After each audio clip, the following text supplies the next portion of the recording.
High, আসসালামু আলাইকুম। কেমন আছেন সবাই? Back to my channel Mousumi's diary. আসলে অনেক দিন পরে আসলাম। এই ধরনের ভিডিও আমি কখনোই বানাইনি। এই চ্যানেলটা খুলে দিয়েছিল আমার বড় বোনের ছেলে, আমার এক বার্থডেতে গিফট করেছিল।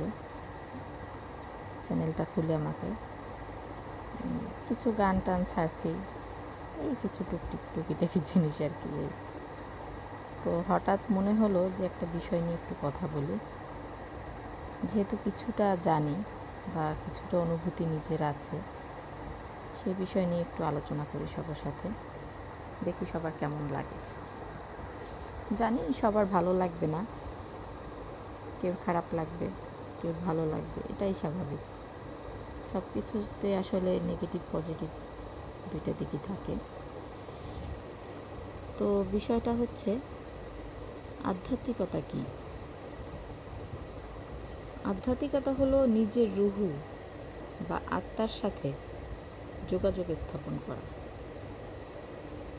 আত্মার যোগাযোগ হচ্ছে আধ্যাত্মিকতা।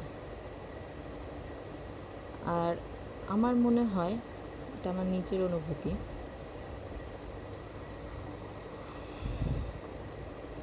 আধ্যাত্মিকতা হচ্ছে পরম শান্তি, আত্মার শান্তি, রুহের শান্তি, যে শান্তি সব কিছুর ঊর্ধ্বে।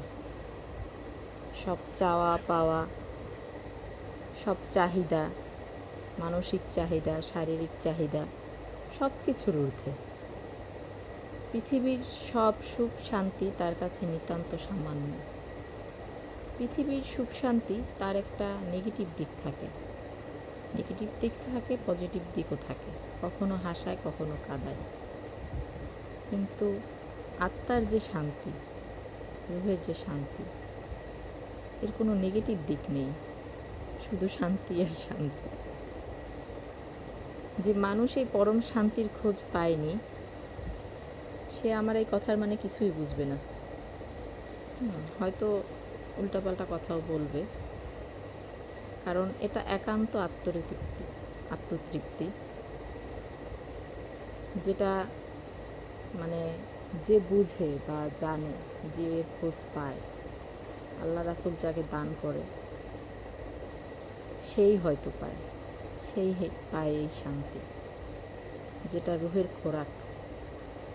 খাবার না খেলে যেমন মানুষের কষ্ট হয়, ক্ষুধায় যন্ত্রণা পায়, রুহের খোরাক পেলে রুহ শান্ত থাকে, শান্তি পায়, আনন্দ পায়, অনেক আনন্দ, যা বলে বোঝানো যাবে না। এই আনন্দের কোনো শেষ নেই, সীমা পরিসীমা নেই। আল্লাহ রাসূল পাক পাঞ্জাতন এর প্রেমে বিলীন হওয়ার তৃপ্তি। আর হলো, জীবনে যত বড়ই কঠিন সমস্যা আসুক না কেন, যার ভিতর আধ্যাত্মিকতা থাকবে, তাকে কোনো কিছুতেই টলাতে পারে না।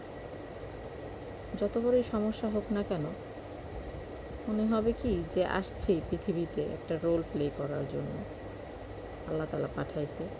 নিজের রোল দেখে মাঝে মাঝে নিজেরই হাসি পায়, ফান লাগে, যে ও মানে সেই রোলটা প্লে করতে ভালোই লাগতেছে। তখন আর কষ্টটা কষ্ট মনে হয় না, কষ্টের মুহূর্তটাও তখন আনন্দে ভরে যায়। শুদ্ধ রুহ, শুদ্ধ আত্মা আসলে কোনো কিছুকেই নেগেটিভভাবে নেয় না, সব কিছুই মনে করে আল্লাহর হুকুম, আল্লাহ যা করে ভালোর জন্য করে, এটা মনে হয়। এটা মনে হলে, এবং এটা বলে, সবাই বলে, কিন্তু এই জিনিসটা অনুভূতির বিষয়টা হচ্ছে সম্পূর্ণ ভিন্ন। যেটা অনুভব করতে পারে পরিপূর্ণভাবে, তার দুঃখ কষ্ট বলতে আর কিছু থাকে না। এই কথার মাঝে অনেক ভুল হতে পারে, ক্ষমা করবেন। কখনো তো তেমন কোনো ভিডিও করা হয়নি, নতুন ভুল ত্রুটি মাফ করবেন। ভালো থাকবেন সবাই।